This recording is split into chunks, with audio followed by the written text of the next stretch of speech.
നമസ്തേ. Kannur vision ചാനലിൻ്റെ പ്രദക്ഷിണ വഴിയിലേക്ക് എല്ലാ പ്രേക്ഷകർക്കും സ്വാഗതം.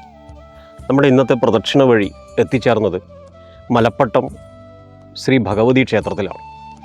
ഈ ക്ഷേത്രത്തിലേക്ക് എത്താനുള്ള പ്രധാന വഴി എന്ന് പറയുന്നത് മയ്യിൽ നിന്ന് എട്ടയാറിൽ നിന്ന് മുനമ്പം പാലം കഴിഞ്ഞ് തേക്കിൻ കൂട്ടം എന്ന് പറയപ്പെടുന്ന സങ്കേത സ്ഥലത്താണ് മലപ്പട്ടം ഭഗവതി ക്ഷേത്രം സ്ഥിതി ചെയ്യുന്നത്. ഈ ക്ഷേത്രത്തിന് ധാരാളം ഐതിഹ്യങ്ങളുണ്ട്. ഒരുപാട് പ്രത്യേകതകൾ നിറഞ്ഞ ഒരു ക്ഷേത്രം കൂടിയാണ് മലപ്പട്ടം ശ്രീ ഭഗവതി ക്ഷേത്രം. ഭഗവതി ക്ഷേത്രത്തിലെ ഐതിഹ്യങ്ങളും ആചാരങ്ങളും അനുഷ്ഠാനങ്ങളെക്കുറിച്ചും നമുക്ക് പ്രദക്ഷിണ വഴിയിലൂടെ മനസ്സിലാക്കി തൊഴുത് പ്രാർത്ഥിച്ചു വരാം.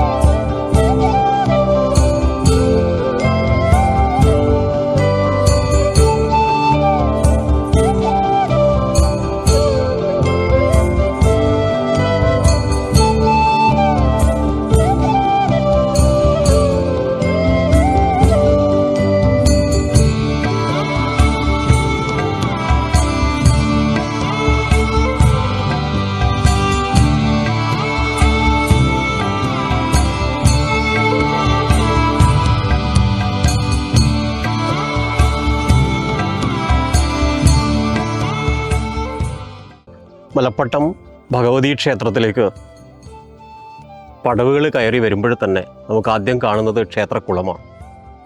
ഈ ക്ഷേത്രത്തിൻ്റെ തന്നെ ഐതിഹ്യം, അത്ര തന്നെ പ്രാധാന്യം ഈ കുളത്തിനുമുണ്ടത്രേ.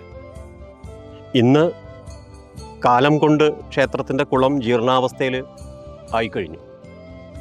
ഒരു കാലഘട്ടത്തിൽ ഈ കുളത്തിലെ ജലസ്രോതസ് ഈ ദേശത്ത് മുഴുവൻ ഉപകാരപ്രദമായിരുന്നു.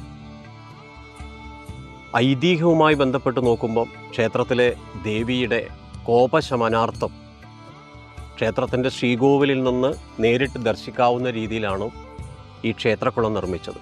അപ്പം അത്രയും തീർത്ഥ പ്രാധാന്യം ഈ ക്ഷേത്രക്കുളത്തിനുണ്ട് എന്ന് നമുക്കതിൻ്റെ ഐതിഹ്യത്തിൽ നിന്ന് മനസ്സിലാക്കാം.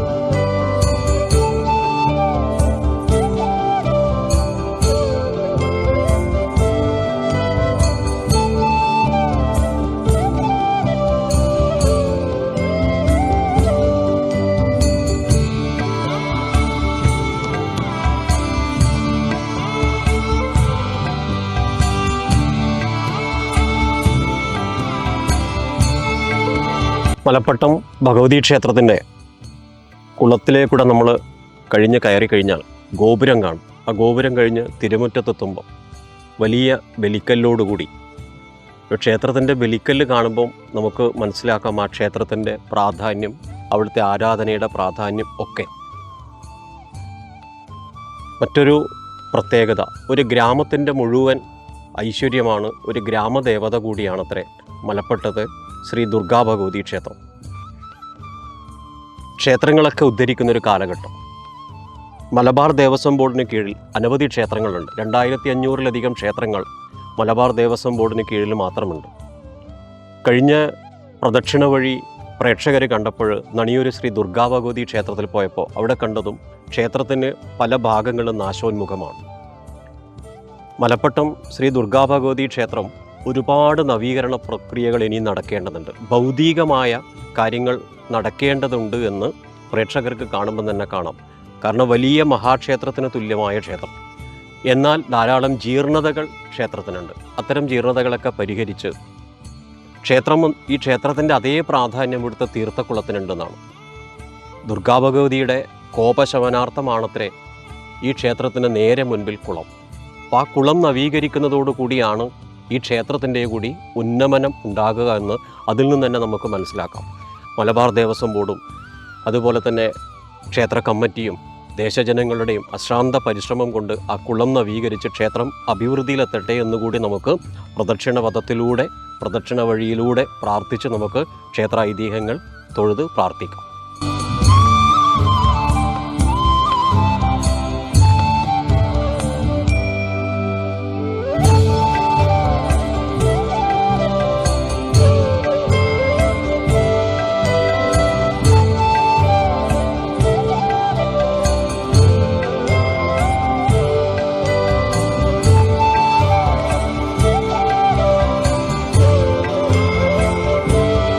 ക്ഷേത്രത്തിന് മുന്നിൽ, അതായത് അത്യപൂർവം ക്ഷേത്രങ്ങളിലെ നേരെ ക്ഷേത്രത്തിന് മുന്നിൽ ഒരു കുളം കാണാൻ വേണ്ടി കഴിയും. നമ്മളിപ്പോൾ എല്ലാം കാണുമ്പോഴും ഒരു സൈഡ് ഒരു വശത്തായിരിക്കും. പക്ഷേ മലപ്പട്ടത്തിൻ്റെ പ്രത്യേകത എന്ന് വെച്ചാൽ ഈ ക്ഷേത്രത്തിന് തൊട്ട് മുന്നിലാണ് നമ്മുടെ കുളമുള്ളത്. ഈ കുളം ഒരു 50 സെൻറ്റോളം സ്ഥലത്തുള്ള കുളമാണ്. അപ്പോൾ ദേവിയെ ശാന്തമാക്കുവാനും ആ ലെവലിൽ ദേവിയുടെ കൃപ എല്ലാ ഭക്തർക്കും ഒരുപോലെ കിട്ടുവാനും വേണ്ടിയാണ് ഇങ്ങനെ ഒരു കുളം ഉണ്ടായത്. ഈ കുളം ഇപ്പോൾ കുറച്ച് ഇതിലാണ്. പക്ഷേ കഴിഞ്ഞ കാലഘട്ടങ്ങളിൽ ഇതിപ്പം ദേവസ്വം ബോർഡിൻ്റെ കീഴിലുള്ള അമ്പലമാണ്, മലബാർ ദേവസ്വം ബോർഡിൻ്റെ കീഴിലാണ്. അപ്പോൾ ദേവസ്വം ബോർഡിൻ്റെ ചില ഫണ്ടുകളൊക്കെ നാട്ടുകാരുടെ ഫണ്ടുമൊക്കെ സ്വരൂപിച്ച് കുളത്തിൻ്റെ ചെറിയ പ്രവൃത്തികൾ ആരംഭിച്ചിട്ടുണ്ട്. പക്ഷേ ഇനിയും ഒരുപാട് പ്രവൃത്തി വെച്ച് നമുക്കൊരു നല്ല രീതിയിലേക്ക് ഈ കുളത്തെ കൊണ്ടുവരാനുണ്ട്. മലപ്പട്ടം ദുർഗാ ഭഗവതി ക്ഷേത്രത്തിന് ധാരാളം ഐതിഹ്യങ്ങളുണ്ട്. നേരത്തെ പറഞ്ഞതുപോലെ പരശുരാമനാൽ പ്രതിഷ്ഠിക്കപ്പെട്ട 108 ദുർഗാലയങ്ങളിൽ ഒന്നാണത്രേ മലപ്പട്ടം ശ്രീ ദുർഗാ ഭഗവതി ക്ഷേത്രം. ഈ ദേശത്തിന് മലപ്പട്ടം എന്ന പേര് വരാൻ പോലും കാരണം മഹിഷാസുരൻ്റെ കഥയുമായി ബന്ധപ്പെട്ടതാണത്രേ. അസുരൻ എന്ന് പറയുമ്പോൾ നമുക്കൊക്കെ അറിയാം, അസു എന്ന് പറഞ്ഞാൽ കണ്ണുനീരെന്നാണ് അർത്ഥം. മറ്റുള്ളവരുടെ കണ്ണുനീരിന് കാരണക്കാരനാവുന്നവരൊക്കെ അസുരനാണ്. അപ്പോൾ ദേവിയുടെ കഥയിലേക്ക് വരുന്ന സമയത്ത് മഹിഷാസുര പട്ടണം എന്ന പേരിൽ അറിയപ്പെട്ടു എന്നും ആ മഹിഷാസുര പട്ടണം ലോപിച്ച് മലപ്പട്ടമായി എന്നും ഇവിടുത്തെ ഐതിഹ്യങ്ങളിലും ഇവിടുത്തെ ചരിത്ര രേഖകളിലൂടെയും നമുക്ക് മനസ്സിലാക്കുവാൻ വേണ്ടി സാധിക്കും. അപ്പോൾ മഹിഷാസുരൻ്റെ കഥയും പരശുരാമനാൽ പ്രതിഷ്ഠിക്കപ്പെട്ട 108 ദുർഗാലയങ്ങളിൽ ഒരു ദുർഗാലയമാകുന്നു എന്ന് പറയുമ്പം ഈ ക്ഷേത്രത്തിൻ്റെ പഴക്കം അത്രയേറെ ഉണ്ടെന്നാണ്. മറ്റ് ക്ഷേത്രങ്ങളിൽ നിന്ന് ഒരുപാട് വ്യത്യസ്തത മലപ്പട്ടം ശ്രീ ദുർഗാ ഭഗവതി ക്ഷേത്രത്തിനുണ്ട്. നമസ്കാര മണ്ഡപവും മറ്റു പല ഇതിൻ്റെ കുളവും ഒക്കെയായി ബന്ധപ്പെട്ട പല കാര്യങ്ങളും നമുക്ക് കാണാൻ സാധിക്കും. നല്ല തിരുമുറ്റം, ഒപ്പം വലിയ ബലിക്കല്ല്. ഇത്ര വലിയ ബലിക്കല്ലുകൾ അധികം ദേവീക്ഷേത്രങ്ങളിൽ കാണാറില്ല. ഇവിടുത്തെ ബലിക്കല്ല് കാണുമ്പോഴറിയാം ആ ക്ഷേത്രത്തിൻ്റെ ശ്രീകോവിലിൻ്റെ പ്രത്യേകത, ഇടനാഴിയോടുകൂടിയ ക്ഷേത്രത്തിൻ്റെ ശ്രീകോവിൽ, ഇതൊക്കെ മലപ്പട്ടം ദേവീക്ഷേത്രത്തിൻ്റെ മാത്രം ഒരു പ്രത്യേകതയാണ്.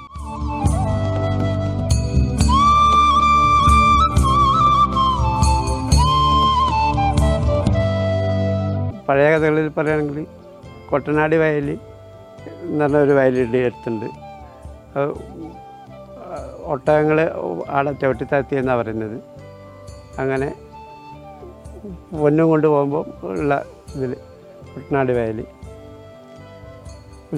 മീനത്തിൽ രോഹിണിയാണ് ഉത്സവം കൊണ്ടാടുന്നത്. നവരാത്രിക്ക് 9 ദിവസവും നിറമാലയോട് കൂടിയിട്ട് നവരാത്രി മഹോത്സവമായിട്ട് കൊണ്ടാടുന്നുണ്ട്. ശിവരാത്രിക്ക് പ്രധാനമുണ്ട്. ശിവൻ്റെ അമ്പലമായതുകൊണ്ട് ശിവരാത്രി. അഷ്ടമി രോഹിണിക്ക് കൃഷ്ണൻ്റെ അമ്പലത്തിൽ പാൽപ്പായസ നിവേദ്യമെല്ലാമായിട്ട് ഗംഭീരമായിട്ട് നടത്താറുണ്ട്. സഹസ്രാബ്ദങ്ങൾക്ക് മുമ്പ് കിരാതമൂർത്തിയായ ഒരു ശിവക്ഷേത്രം ഈ മലപ്പട്ടം ദേശത്തിൻ്റെ മുഴുവൻ അധിപനായിട്ടുണ്ടായിരുന്നു അത്രേ. ആ കാലഘട്ടത്തിൽ ആസുരീകമായ ഭയം കൊണ്ട് ധാരാളം ആപത്തുകൾ ഈ ദേശത്തുണ്ടായിരുന്നു. ആ കാലഘട്ടത്തിൽ പരമേശ്വരൻ ഭഗവതിയെ, പാർവതീദേവിയെ ഈ ദേശത്തിൻ്റെ പ്രയാസങ്ങൾ ഇല്ലാതെ കണ്ടാക്കാൻ വേണ്ടി ഇവിടെ കൊണ്ടുവന്നു. അങ്ങനെ ഈ ദേശത്തുണ്ടായ എല്ലാ അപകടങ്ങളിൽ നിന്നും ഭഗവതി ഭക്തന്മാരെയും ബ്രാഹ്മണ സമൂഹത്തെയും ഒക്കെ സംരക്ഷിച്ചുവെന്നും അങ്ങനെ ദേവിക്ക് ഇവിടെ സ്ഥാനം കൊടുത്തുവെന്നും അത് രൗദ്രതയോടുകൂടിയ ദേവിയാണെന്നും ആ രൗദ്രതയോടുകൂടിയ ദേവിയെ പിന്നീട് ശാന്തസ്വരൂപിണിയായി പ്രതിഷ്ഠിച്ച് ആരാധിച്ചുവെന്നുമാണ് മലപ്പട്ടം ഭഗവതി ക്ഷേത്രത്തിൻ്റെ ഒരു ഐതിഹ്യം ചരിത്ര പുസ്തകങ്ങളിൽ നിന്ന് നമുക്ക് വായിച്ചാൽ മനസ്സിലാക്കാൻ വേണ്ടി സാധിക്കുന്നത്.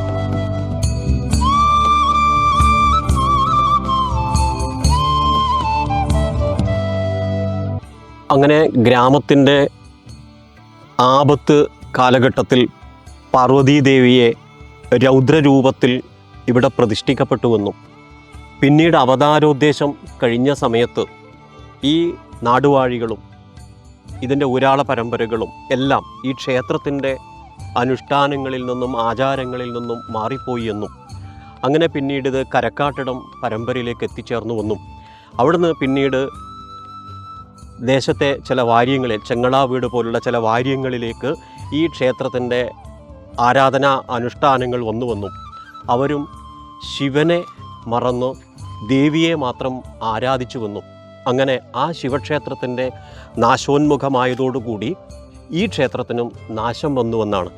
കാരണം പ്രധാന ദേവനായ ശിവൻ ഈ ദേശത്തിൻ്റെ ഗ്രാമത്തിൻ്റെ സംരക്ഷണത്തിന് വേണ്ടി ദേവിയെ ഇവിടെ കൊണ്ടുവന്നു. ആ ദേവിയെ മാത്രം പരിപാലിച്ചപ്പോൾ ശിവനെ മറന്നു. ഇത് നമുക്കൊരു പാഠമാണ്. പ്രത്യുപകാരം മറക്കുന്ന മാനുഷൻ ചത്തതിനൊക്കുമേ ജീവിച്ചിരിക്കുകയില്ലെന്ന് രാമായണത്തിൽ പറഞ്ഞിട്ടുണ്ട്. നമ്മളൊക്കെ ഉപകാരം കഴിഞ്ഞാൽ നമ്മളെല്ലാം വിസ്മരിക്കുകയാണ്. ആ ശിവനെയും ദേവിയെയും മറന്നപ്പോൾ ഈ ഗ്രാമത്തിനും ഈ ദേശത്തിന് മുഴുവൻ ആപത്തുകൾ സംഭവിച്ചുവെന്നും പിന്നീട് ക്ഷേത്രം നാശോന്മുഖമായി എന്നും പിന്നീട് ഈ സമീപ കാലഘട്ടത്തിലാണ് വീണ്ടും ഒരു നവീകരണ പദ്ധതിയിലേക്ക് ഈ ദേശജനങ്ങളും ഒക്കെ ചേർന്ന് മുൻപോട്ടേക്ക് വരാൻ തുടങ്ങിയത് എന്ന് നമുക്കിവിടുത്തെ അനുഷ്ഠാനങ്ങളിലൂടെ മനസ്സിലാക്കുവാൻ വേണ്ടി സാധിച്ചു.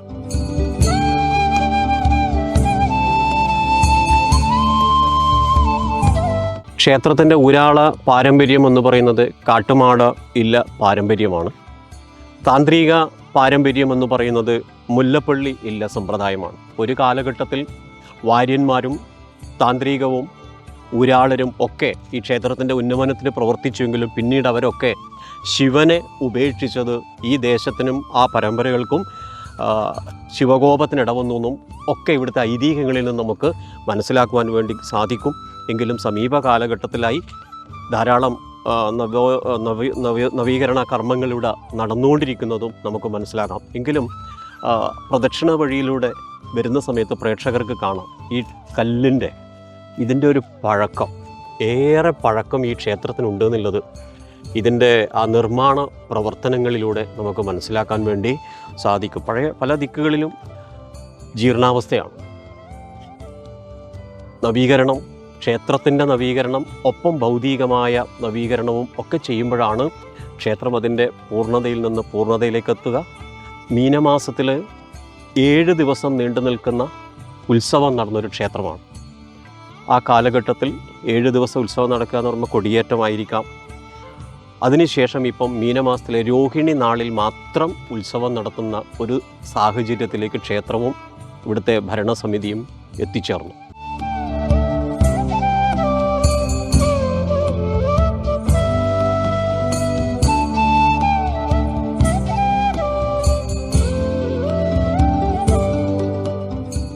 അങ്ങനെ ഭഗവതിയെ തൊഴുത് ക്ഷേത്രത്തിൻ്റെ വടക്കു ഭാഗത്തെത്തുമ്പോൾ ഉപദേവത സങ്കല്പത്തിലുള്ള ചൈതന്യങ്ങളെയും ആരാധനാ മൂർത്തികളെയും നമുക്ക് കാണാം. അതിൽ ദക്ഷിണാമൂർത്തിയെ, വളരെ അപൂർവം ക്ഷേത്രങ്ങളിലെ ദക്ഷിണാമൂർത്തി പ്രതിഷ്ഠാ സങ്കല്പവും ഉള്ളൂ. ഇവിടെ ദക്ഷിണാമൂർത്തിയെയും ഗണപതിയെയും ശ്രീകൃഷ്ണ ഭഗവാനെയും പ്രതിഷ്ഠിച്ച് ആരാധിക്കുന്ന ഒറ്റ ശ്രീകോവിലാണ്. ദക്ഷിണാമൂർത്തി എന്ന് പറയുന്നത് നമുക്കറിയാം, നിധയെ സർവ്വവിദ്യാനാം വിഷജേ ഭവ രോഗിണാം എന്നാണ്. ദക്ഷിണാമൂർത്തയെ നമ. ദക്ഷിണാമൂർത്തി എന്ന് പറയുന്നത് ഗുരുസങ്കല്പമാണ്. അപ്പോൾ ഗുരു അനുഗ്രഹത്തിനും ഗുരുവിൻ്റെ കോപശമനാർത്ഥവും ദക്ഷിണാമൂർത്തിയെ തൊഴുത് പ്രാർത്ഥിക്കുന്നത് ഏറെ സുഹൃതമാണ്. നമുക്കും പ്രദക്ഷിണ വഴിയിലൂടെ ദക്ഷിണാമൂർത്തിയെ തൊഴുത് പ്രാർത്ഥിക്കാം.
മലപ്പട്ടം ഭഗവതി ക്ഷേത്രം മഹിഷാസുര മർദ്ദിനിയായ ദേവിയാണെന്നും ശിവൻ ദേവിയെ പ്രത്യക്ഷപ്പെടുത്തിയ സ്ഥലമാണെന്നും ഈ ക്ഷേത്രത്തിൽ ധാരാളം, ഈ ദേശത്തിൽ ധാരാളം ആപത് സൂചകമായ കാര്യങ്ങൾ വന്നപ്പോൾ ദേവിയെ പ്രത്യക്ഷപ്പെടുത്തി ആപത്തിൽ നിന്ന് മോചനം നേടിയെന്നാണ്.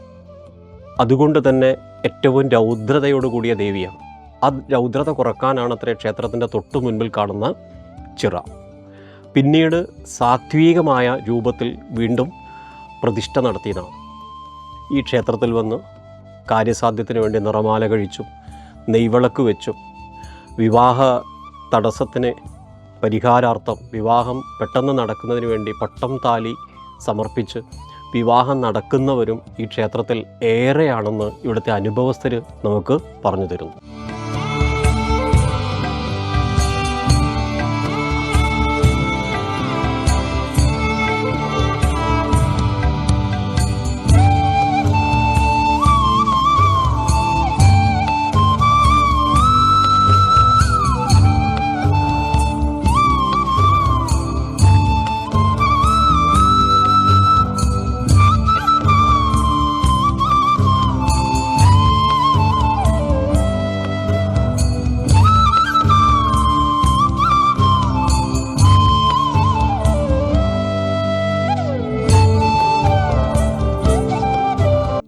മലപ്പട്ടം ഭഗവതി ക്ഷേത്രത്തിൻ്റെ നമസ്കാര മണ്ഡപമാണിത്. ഈ നമസ്കാര മണ്ഡപത്തിന് ധാരാളം പ്രത്യേകതകളുണ്ട്. ക്ഷേത്രത്തിൻ്റെ ശ്രീകോവിലിൻ്റെ പ്രാധാന്യം തന്നെ വെളിക്കലിനുണ്ട്. ക്ഷേത്രത്തിൻ്റെ നവീകരണ കാലഘട്ടത്തിൽ ക്ഷേത്രത്തിൻ്റെ ആചാര്യൻ വന്ന് കലശത്തിലേക്ക് കലശം ആടുമ്പോൾ ഈ നമസ്കാര മണ്ഡപത്തിൽ വെച്ചാണ് കലശം നാമജപങ്ങളെ കൊണ്ടും മന്ത്രജപം കൊണ്ടും ശുദ്ധിയാക്കി ഇവിടെ നിന്ന് പൂജിച്ചാണ് അത്രേ ഈശ്വരിലേക്ക് ആറാട്ട് നടത്തുന്നത്, അഥവാ അഭിഷേകം നടത്തുന്നത്. അത്രയേറെ പ്രാധാന്യം നമസ്കാര മണ്ഡപത്തിനുണ്ട്. മലപ്പട്ടം ഭഗവതി ക്ഷേത്രത്തിലെ മറ്റൊരു പ്രത്യേകത ഇടനാഴിയോടുകൂടിയ ശ്രീകോവിലാണെന്ന് പറഞ്ഞു. ഇത് 108 ദുർഗാലയങ്ങളിൽ ഒന്നാണ് മലപ്പട്ടം ഭഗവതി ക്ഷേത്രമെന്നും പരശുരാമനാൽ പ്രതിഷ്ഠിതമായ ക്ഷേത്രമാണെന്നും ശിവൻ്റെ പ്രീത്യർത്ഥം ശിവൻ്റെ അനുവാദത്തോടു കൂടിയാണ് പാർവതീദേവി ഇവിടെ പ്രത്യക്ഷപ്പെട്ടതെന്നും ആ കാലഘട്ടത്തിൽ അതിരൗദ്രതയോടുകൂടിയാണ് ദേവിയെ ഇവിടെ പ്രതിഷ്ഠിച്ചത്. പിന്നീട് സാത്വികമായ ഭാവനയിൽ പ്രതിഷ്ഠിച്ചുവെന്നും മീനമാസത്തിൽ രോഹിണി നക്ഷത്രത്തിൽ ഉത്സവം, നവരാത്രി കാലഘട്ടത്തിൽ ഗ്രന്ഥപൂജ, വിദ്യാരംഭം, മറ്റു കാര്യങ്ങളൊക്കെ നടക്കുന്നു. ഇവിടുത്തെ മാതൃസമിതിയുടെ നേതൃത്വത്തിൽ എല്ലാ വെള്ളിയാഴ്ച ദിവസവും ലളിതാ സഹസ്രനാമ പാരായണം നടക്കുന്നു. ഇങ്ങനെ ധാരാളം പ്രവർത്തനങ്ങൾ ചെയ്തും ആധ്യാത്മികമായും അതുപോലെ തന്നെ ഭൗതികമായ കാര്യങ്ങളും ഒക്കെ ചെയ്ത് ക്ഷേത്രത്തിൻ്റെ നവീകരണം നടന്നുകൊണ്ടിരിക്കുന്ന ഒരു സമയത്ത് തന്നെയാണ് കണ്ണൂർ വിഷൻ ചാനൽ പ്രദക്ഷിണ വഴിയിലേക്ക് ഇവിടെ എത്തിച്ചേർന്നത്.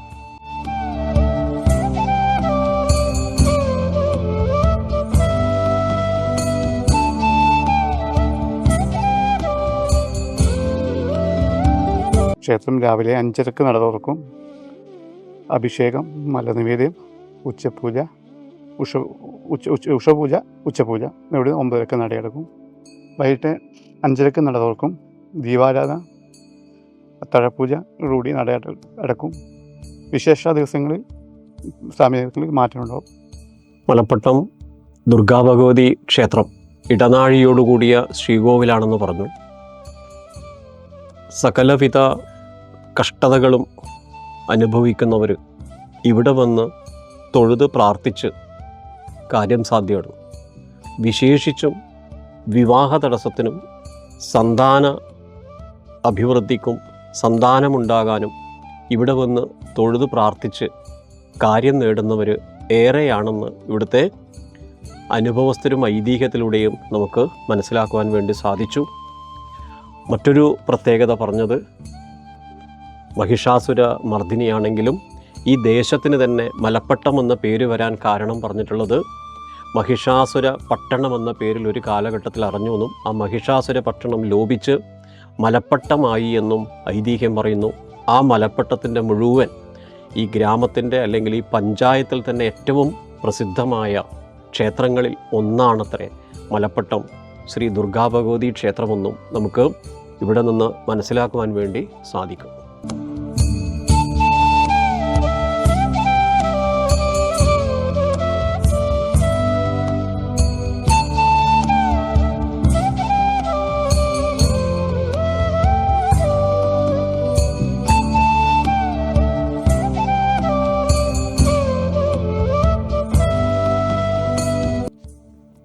ക്ഷേത്രത്തിന് ധാരാളം ഐതിഹ്യങ്ങൾ പറഞ്ഞു.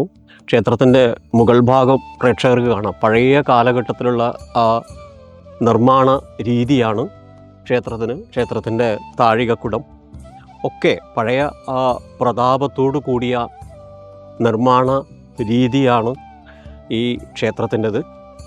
ഇത് മലബാർ ദേവസ്വം ബോർഡിന് കീഴിലുള്ള ഒരു ക്ഷേത്രം കൂടിയാണ്. ഒപ്പം നേരത്തെ പറഞ്ഞതുപോലെ വളരെ പ്രസിദ്ധമായ കാട്ടുമാട ഇല്ല സമ്പ്രദായക്കാരാണത്രേ. ആ ഇല്ലത്തിൻ്റെതാണ് ഈ ഉരാള, അവരാണ് ഇതിൻ്റെ ഉരാള പരമ്പര എന്നും ഇവിടുത്തെ ആചാരാനുഷ്ഠാനങ്ങളുടെ നേതൃത്വം ഇന്നും ആ പരമ്പരകൾ നടത്തുന്നുവെന്നും നമുക്ക് ഇവിടുത്തെ ഐതിഹ്യത്തിൽ നിന്നും അനുഷ്ഠാനത്തിലൂടെയും മനസ്സിലാക്കുവാൻ വേണ്ടി സാധിച്ചു. ക്ഷേത്രം വളരെ ഭംഗിയായി, ക്ഷേത്രത്തിലേക്ക് ദേവന് വേണ്ടുന്ന പുഷ്പങ്ങൾ, ഇവിടെ തുളസിയും കാര്യങ്ങളും, ഒരു ഭാഗത്ത് തെച്ചി. ഈ കാണുന്നത് ദർഭയാണ്. ക്ഷേത്രങ്ങളിലേക്ക് മാല കെട്ടുന്നത് ഈ ദർഭ ഉപയോഗിച്ചുകൊണ്ടാണ്. ഈ ദർഭയ്ക്ക് ഒരുപാട് പ്രത്യേകതകളുണ്ട്. ഇതിന് പവിത്രം, അതുപോലെ തന്നെ കുശ എന്നൊക്കെ പറയും. ആസുരീകമായ ശക്തികളെ ഇല്ലാതെയുണ്ടാക്കാനാണ് ഈ ദർഭയിൽ മാല കെട്ടുന്നത്. ആ കാര്യങ്ങളൊക്കെ അതുപോലെ സംരക്ഷിച്ചും സൂക്ഷിച്ചും കൊണ്ട് തന്നെയാണ് ഈ ക്ഷേത്രം എല്ലാം ഭംഗിയായി. തെച്ചിത്തറ, നേരത്തെ പറഞ്ഞതുപോലെ 2 ബലിബിംബം എടുത്തുകൊണ്ടുള്ള ഉത്സവം, ഇത്തരം അനുഷ്ഠാനങ്ങളിലൂടെയാണ് മലപ്പട്ടം ദേവീക്ഷേത്രം മുൻപോട്ടേക്ക് പോകുന്നത്. ഒപ്പം ഭക്തന്മാർക്ക് അനുഗ്രഹം നൽകുന്നതും ഇവിടുത്തെ ആചാര അനുഷ്ഠാനങ്ങളുടെ ഒരു പൂർണ്ണതയാണ്. ക്ഷേത്രത്തിൻ്റെ വടക്കുഭാഗത്ത് നമുക്ക് കാണാം തിടപ്പള്ളിയാണ്. ആ തിടപ്പള്ളിയും ദേവന് നിവേദ്യമുണ്ടാക്കി, ഇവിടെ നിന്നാണ് ദേവിക്ക് നിവേദ്യമുണ്ടാക്കി പോകുന്നത്. നേരത്തെ പറഞ്ഞ ശിവക്ഷേത്രത്തിലേക്ക് പോകുന്ന നിവേദ്യവും ഈ തിടപ്പള്ളിയിൽ നിന്ന് പാകം ചെയ്താണ് കൊണ്ടുപോകുന്നത്. നമുക്ക് പ്രദക്ഷിണ പദം പൂർത്തിയാക്കാം.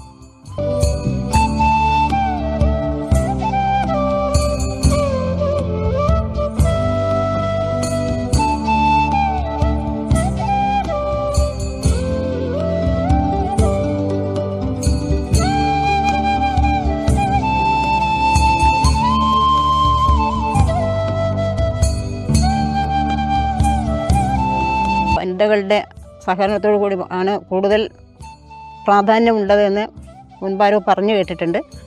അതിന് മുന്നോടിയായി ഇവിടെ കുറച്ച് വർഷങ്ങളായി മാതൃസമിതി രൂപീകരിച്ചിട്ടുണ്ട്.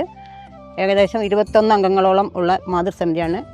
മാത്രമല്ല മലപ്പട്ടം പഞ്ചായത്ത് ഭാഗത്തുള്ള എല്ലാ ജനങ്ങളും 21 മാത്രമല്ല 21 ആൾ സമിതിയിലുണ്ടെങ്കിലും എല്ലാ ആൾക്കാർക്കും പ്രാതിനിധ്യം കൊടുത്തുകൊണ്ടുള്ള മാതൃസമിതിയാണ് ഇവിടെ ഉള്ളത്. അപ്പോൾ ഇവിടെ നമ്മൾ വെള്ളിയാഴ്ച ദിവസങ്ങളിൽ ഇവിടെ 5 മണി മുതൽ 6 മണി വരെ ഭജന നടത്താറുണ്ട്. ഇത് ലളിതാ സഹസ്രനാമം ചൊല്ലും. പിന്നെ ഇവിടുത്തെ ഉപദൈവങ്ങളുടെ ധ്യാനത്തോടു കൂടി പിന്നെ ഇത് ലളിതാ സഹസ്രനാമം ചൊല്ലുന്നുണ്ട്. അതോടൊപ്പം തന്നെ അവരുടെ ഓരോ ദൈവങ്ങളുടെയും ഓരോ സ്തോത്രങ്ങളും ചൊല്ലി രാമരാമൻ ചൊല്ലി അവസാനിപ്പിക്കലാണ് ചെയ്യൽ. അപ്പോൾ അതിന് മിക്കവാറും 8-10 ആൾക്കാർ എല്ലാ ദിവസങ്ങളിൽ, ആ വെള്ളിയാഴ്ചകളിലും ഇവിടെ വരാറുണ്ട്. പിന്നെ അതുകൂടാതെ മറ്റുള്ള വിശേഷ ദിവസങ്ങളിൽ, ഇപ്പം നവരാത്രി അതുപോലുള്ള വിശേഷ ദിവസങ്ങളിൽ പിന്നെ 9 ദിവസത്തെ ഭജനയും, അതുകൂടാതെ തന്നെ നാരായണീയം വായന, കർക്കിടക മാസത്തിൽ രാമായണ വായന ഉണ്ട്. അതുകൊണ്ട് തന്നെ രാമായണ എന്താ പറയുക, ലാസ്റ്റ് ചെയ്യുന്ന സമ്പൂർണ്ണ രാമായണം ഉണ്ടാവും. അപ്പോൾ അങ്ങനെയുള്ള നല്ല വിശേഷ ദിവസങ്ങളിൽ അന്നദാനത്തോടു കൂടി ആണ് ഇവിടെ ചെയ്തു വരുന്നത്. നല്ലവരായ നാട്ടുകാരുടെ സഹായ സഹകരണത്തോടു കൂടി നടത്തി വരുന്നത്. ശിവം ശിവകരം ശാന്തം ശിവാത്മാനം ശിവോത്തമം ശിവമാർഗ പ്രണേതാരം പ്രണതോസ്മിം സദാശിവം. മലപ്പട്ടം ഭഗവതി ക്ഷേത്രത്തിലെ പ്രദക്ഷിണ വഴിയിലൂടെ ഐതിഹ്യത്തിലേക്ക് പോകുമ്പോൾ ഇവിടെ ആദ്യമുണ്ടായത് സാക്ഷാൽ മഹാദേവനാണെന്നും ആ മഹാദേവൻ നമുക്കറിയാം ശിവൻ എന്ന് പറയുന്നത് ലിംഗ സ്വഭാവത്തിലാണ്. അപ്പോൾ ലിംഗരൂപത്തിലുള്ള മഹാദേവൻ, ഈ മഹാദേവനെ ഇവിടെ പ്രതിഷ്ഠിക്കുകയും ആരാധിക്കുകയും ചെയ്തു. 1500 വർഷങ്ങൾക്ക് മുൻപ് ആരാധന നടത്തിയെന്നും ആ കാലഘട്ടത്തിൽ ഈ ദേശത്ത് ധാരാളം ബ്രാഹ്മണ ആധിപത്യമുള്ളൊരു സങ്കേതമായിരുന്നു ഇതുവെന്നും ആ കാലഘട്ടത്തിൽ ധാരാളം അപകടങ്ങളും ദുർമരണങ്ങളും മറ്റു കാരണങ്ങളൊക്കെ വന്ന സമയത്ത് അതിന് പരിഹാരാർത്ഥം മഹാദേവൻ തന്നെ പാർവതീദേവിയെ പ്രത്യക്ഷപ്പെടുത്തിയിരുന്നു. അങ്ങനെ ഈ ദേശത്തുണ്ടായ എല്ലാ ആപത്തിൽ നിന്നും ആപത്തി കിം കരണീയം ചരണയുഗളം സ്മരണീയം പദം അമ്പായ എന്ന ആപത്ത് വന്നാൽ അമ്മയുടെ പാദത്തിലാണ് നമസ്കരിക്കുക. അങ്ങനെ മഹാദേവൻ്റെ നിർദ്ദേശാനുസരണം പാർവതീദേവി അവതാര ദൗത്യത്തിലൂടെ മഹിഷാസുരമർദ്ദിനിയായി പ്രത്യക്ഷപ്പെട്ടുവെന്നും ഈ ദേശത്തിൻ്റെ എല്ലാ അപകടത്തിൽ നിന്നും ആപത്തിൽ നിന്നും ദേശത്തെ രക്ഷിച്ചുവെന്നാണ്. അങ്ങനെ അന്നത്തെ രാജപരമ്പരയും ദേശപരമ്പരയും ചേർന്ന് ഈ മഹാദേവൻ്റെ വടക്കുഭാഗത്തേക്ക് ദേവിയെ പ്രതിഷ്ഠിച്ചു. അന്ന് രൗദ്രതയുള്ള ദേവിയെ പ്രതിഷ്ഠിച്ച സമയത്ത് അത് സാത്വിക രൂപത്തിൽ പ്രതിഷ്ഠിക്കാൻ വീണ്ടും പുനർപ്രതിഷ്ഠ നടത്തിയെന്നും ആ കാലഘട്ടത്തിൽ വന്ന പരമ്പരകളും ഊരാളരും പിന്നീട് വന്ന വാര്യന്മാരായ കണക്കപ്പള്ള വീടും അതുപോലുള്ള ചെങ്ങള തെക്കേ വീടും ഇങ്ങനെയുള്ള വാര്യന്മാർ വന്ന അവരും ഈ ദേവിയെ മാത്രം കൂടുതൽ ആരാധിക്കുകയും ശിവനെ മറക്കുകയും ചെയ്തു എന്നാണ്. അങ്ങനെ ആ ശിവനെ മറന്നപ്പോൾ വീണ്ടും ഈ ദേശത്താവൽ സൂചകങ്ങളായ കാര്യങ്ങൾ വന്നുവെന്നും പിന്നീട് ഈ ദേശത്തിലെ ജനങ്ങൾ ഈ സമീപ കാലഘട്ടത്തിലായി ക്ഷേത്ര ഭരണസമിതി ഉണ്ടാക്കുകയും അതിനുശേഷം പല പല നവീകരണ പ്രവർത്തനങ്ങളും നടത്തുകയും ചെയ്തു. എന്നിട്ടും ഈ ശിവക്ഷേത്രം പൂർത്തീകരിക്കാൻ ഇപ്പോഴും ആയില്ല. അതിൻ്റെ പണി നടന്നുകൊണ്ടിരിക്കുന്നത് പ്രദക്ഷിണ വഴിയിലൂടെ വരുമ്പം പ്രേക്ഷകർക്ക് കാണാം. ഈ ക്ഷേത്രം നവീകരിക്കപ്പെടണം. അത് നവീകരിക്കപ്പെടുന്നതോടുകൂടി മലപ്പട്ടം എന്ന് പറയുന്ന ഈ ഗ്രാമം, ഈ ദേശം തന്നെ ഉന്നതിയിലെത്തും. ഈ ക്ഷേത്രത്തിൻ്റെ നവീകരണത്തിന് നമുക്കെല്ലാവർക്കും ഭാഗഭാക്കാവാം. കാരണം പൂർവജന്മകൃതം കർമ്മം യതിവാ ശുഭം ശുഭം തസ്യ ഭക്തിം ഗ്രഹാ സർവേ സൂചയന്തിക ജന്മനി എന്നാണ്. നമ്മുടെ പൂർവ്വജന്മത്തിലുള്ള ദോഷങ്ങളെയും ഈ ജന്മത്തിലുള്ള ദോഷങ്ങളെയും നീക്കാൻ ഒരു ക്ഷേത്രം നവീകരിക്കുകയാണ്. ഈ ക്ഷേത്രം നവീകരിക്കുന്നതോടുകൂടി ഈ ദേശം യശസ്സിലേക്ക് പോകും. പ്രേക്ഷകർ കാണുന്നത് പോലെയാണ് കരിങ്കല്ല് കൊണ്ട് ക്ഷേത്രത്തിൻ്റെ ശ്രീകോവിലാണ്. ഇനി ഒരു പക്ഷേ നമ്മൾ വരുമ്പോൾ പ്രദക്ഷിണ വഴി വരുമ്പോൾ ചിലപ്പോൾ ഈ ക്ഷേത്രം മുഴുവൻ ഉണ്ടായിട്ടാണ് കാണുക. അങ്ങനെ കാണാൻ ഇടവരട്ടെ എന്നുകൂടി നമുക്ക് ഈ സന്ദർഭത്തിൽ പ്രാർത്ഥിക്കാം.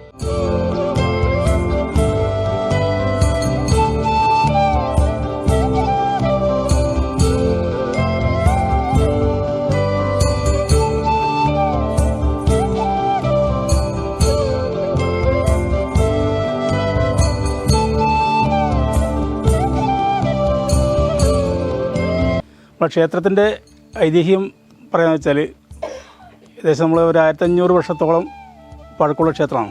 അതിൽ കൂടുതലുണ്ട് എന്നാണ് പിന്നെ പുരാണത്തിൽ പറയുന്നത്. അപ്പോൾ എങ്കിലും പിന്നെ ഒരു 1500 വർഷത്തിന് കൂടുതലുള്ള പഴക്കമുള്ള ക്ഷേത്രം, അതും നമ്മൾ 108 ദുർഗാലയത്തിൽപ്പെട്ട ക്ഷേത്രമാണ് മലപ്പട്ടം ഭഗവതി ക്ഷേത്രം. ഏറ്റവും ആരൂഢാധിപനായിട്ട് ശിവനാണ് ആദ്യം ആരൂഢാധിപനായിട്ട് ശിവനാണ് ഇവിടെ പിന്നെ കുടികൊണ്ടിട്ടുള്ളത്. അതിനുശേഷം മഹിഷാസുരനെ പിന്നെ വധിക്കുന്നതിന് വേണ്ടിയിട്ട് നമ്മളെ ഭഗവതി ദേവിയെ ഉഗ്രമൂർത്തിയായി പിന്നെ ഋഷീശ്വരന്മാർക്കും മറ്റ് നാടുവാഴികൾക്കും പിന്നെ ബുദ്ധിമുട്ടുകൾ സഹിക്കാൻ വയ്യാതായതിനു ശേഷം ശിവൻ തന്നെ ആരൂഢാധിപൻ തന്നെ ഭഗവതിക്ക് പിന്നെ ഉഗ്രമൂർത്തിയായിട്ട് വധിച്ച് താണ്ഡവമാടി അതിന് ശേഷം ശാന്തസ്വരൂപിണിയായിട്ട് നേടുത്തിയതാണ്, പിന്നെ പ്രതിഷ്ഠ ചെയ്യപ്പെട്ടതാണ് നമ്മുടെ ഭഗവതി അമ്മ. അതിന് നമ്മളിപ്പം ശേഷം ഒരുപാട് പിന്നെ പുനരുദ്ധാരണ പ്രവർത്തനം നടത്താറുണ്ട്. കുറച്ച് നടത്തി കഴിഞ്ഞു, കുളത്തിൻ്റെ നിവേദനം നടത്തി പൂർത്തിയായിട്ടില്ല. എങ്കിലും പിന്നെ അടിത്തറ ഉള്ളിൽ ബെൽറ്റ് വാർത്ത് വെച്ചിട്ടുണ്ട്. അതിനുശേഷം നമുക്കിപ്പം പ്രധാനമായിട്ട് ശിവക്ഷേത്രം പുനരുദ്ധാരണം നടന്നുകൊണ്ടിരിക്കുന്നു. അതും പിന്നെ തറ കംപ്ലീറ്റായി പൂർത്തിയാക്കിയിട്ടുണ്ട്. ഇനി പിന്നെ ശ്രീകോവിൽ, ഗർഭഗൃഹം അങ്ങനെയുള്ള ഇത് നമുക്ക് പ്രവർത്തിയെടുക്കാറുണ്ട്.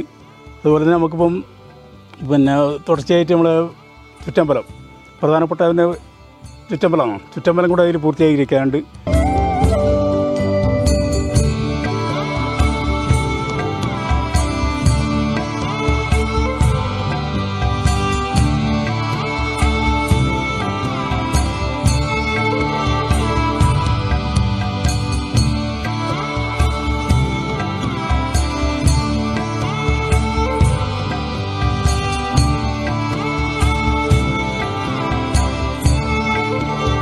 മലപ്പട്ടം ഭഗവതി ക്ഷേത്രത്തിൽ വന്ന് ഭഗവതിയെ തൊഴുത് കിഴക്കോട്ട് ദർശനമായിരിക്കുന്ന മഹാദേവനെ, ലിംഗ സ്വഭാവത്തിൽ ആരാധിക്കുന്ന ശിവനെ തൊഴുതതിന് ശേഷം ക്ഷേത്രത്തിൻ്റെ ഏറ്റവും തെക്ക് പാർശ്വഭാഗത്തായി ഏകദേശം ഒരു കാനനത്തിന് പ്രതീതി ഉണ്ടാക്കുന്ന അയ്യപ്പനീശ്വരൻ. ഈ അയ്യപ്പന് വളരെ പ്രത്യേകതയുള്ളൊരു അയ്യപ്പനാണ്.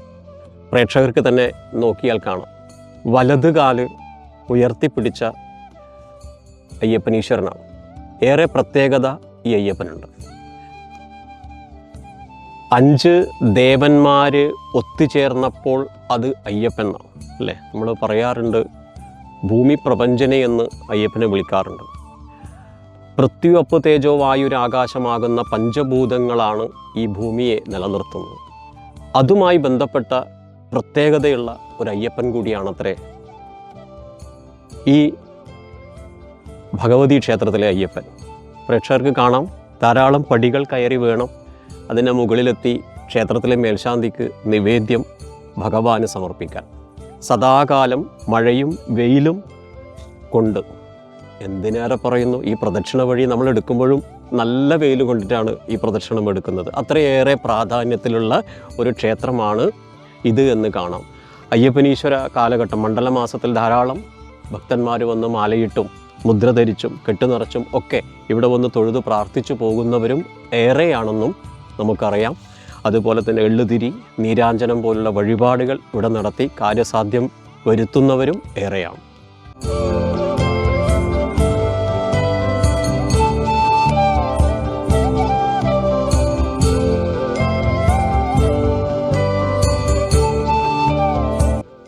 മലപ്പട്ടം ദേവീക്ഷേത്രത്തിലെ ഐതിഹ്യങ്ങളും അനുഷ്ഠാനങ്ങളുമാണ് നമ്മൾ പ്രദക്ഷിണ വഴിയിലൂടെ കണ്ടത്. പ്രാധാന്യം ശിവനാണെന്നും ആ ശിവൻ്റെ വടക്കുഭാഗത്ത് ദേവിയെ ദേശത്തിൻ്റെ മുഴുവൻ അധ്യക്ഷയായി, ദേശനാഥയായി പ്രതിഷ്ഠിക്കപ്പെട്ട ദേവീക്ഷേത്രം, ദേവിയുടെ കോപത്തെ ശമിപ്പിക്കുവാൻ വേണ്ടി ക്ഷേത്രത്തിന് മുൻപിൽ തീർത്ഥക്കുളം, ക്ഷേത്രത്തിൽ ശ്രീകൃഷ്ണ ഭഗവാൻ വൈഷ്ണവ പ്രാധാന്യത്തിലുള്ള പ്രതിഷ്ഠ, ദക്ഷിണാമൂർത്തി, ഗണപതി, അയ്യപ്പൻ, ഇത്രയും ഉപദേവന്മാരോട് കൂടിയ ഒരു ക്ഷേത്രമാണ് ഈ ദേവീക്ഷേത്രമെന്നും മീനമാസത്തിൽ 7 ദിവസം ഉത്സവം നടന്ന ക്ഷേത്രമാണ്. ഇന്ന് രോഹിണി നക്ഷത്രത്തിൽ മാത്രം ഉത്സവം നടത്തപ്പെടുന്ന ക്ഷേത്രം. മലബാർ ദേവസ്വം ബോർഡിന് കീഴിലാണ് ഈ ക്ഷേത്രമെന്ന് നമുക്ക് മനസ്സിലായി. ക്ഷേത്രത്തിൻ്റെ ഊരാളൻ എന്ന് പറയുന്നത് കാട്ടുമാട ഇല്ല സമ്പ്രദായമാണെന്നും ഒരു കാലഘട്ടത്തിൽ ചെങ്ങളാവീട്, അതുപോലെ തന്നെ കണക്കപ്പള്ള വീട്, ഇങ്ങനെ ചില വാര്യന്മാർ അവരുടെ ആരാധനയ്ക്ക് വേണ്ടി ഇവിടെ ഈ ദേശത്തേക്ക് വന്നുവെന്നും പിൽക്കാലഘട്ടത്തിൽ ക്ഷേത്രത്തിലെ ദേശത്തെ ജനങ്ങളെല്ലാം ചേർന്ന് ഭരണസമിതി ഉണ്ടാക്കി ആ ഭരണസമിതിയിലൂടെ ഇവിടുത്തെ ദൈനംദിനമായ കാര്യങ്ങൾ നടത്തിപ്പോകുന്നു. സമീപ കാലഘട്ടത്തിൽ പൊങ്കാല അനുഷ്ഠാനം നടത്തി. ഇങ്ങനെ ക്ഷേത്രത്തിന് വേണ്ടുന്ന എല്ലാ ചൈതന്യവത്തായ കാര്യങ്ങളും ഒരു ഭാഗത്ത് ചെയ്യുന്നു, മറുഭാഗത്ത് ഭൗതികമായ സാഹചര്യങ്ങൾ വളർത്താനുള്ള ശ്രമം ഒരു ഭാഗത്ത് നടക്കുന്നു.